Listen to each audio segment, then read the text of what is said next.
د افغانستان اسلامي امارت او د افغانستان ټول ولس او دا نړۍ ته هم اوس جوته ده او معلومه ده چې زموږ حریم څوک نقض کوي او ولې نقض کوي. دا د 45 کلونو نه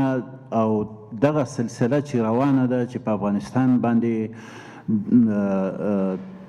په دغه جریان کې چې تجاوزونه سوي دي، د افغانستان حریم نقض شوی ده، د افغانستان په امورو کې مداخله سوې ده، دلته نظامونه تللي دي او راغلي دي،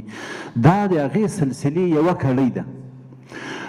ما مخکې ویل چې د افغانستان اسلامي امارت د خپلې خاورې نه، له خپل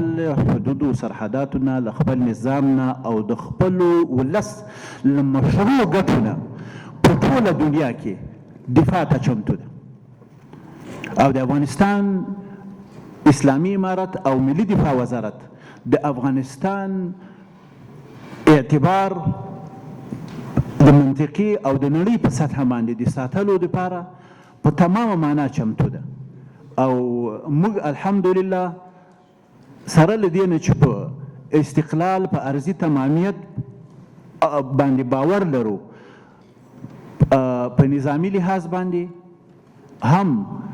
تر ډیره حده موږ چمتوالی لرو او دې ته آمادګي لرو چې ان شاء الله العزیز دښمن که زموږ هوایي حریم نقض کوي، په موږ تجاوز کوي، موږ په یو نه یو طریقه باندې هغه ته ضربه واردولی سو چې هغه په دې پوه کړو چې ستا تجاوز بې انتقامه نه پاته کیږي.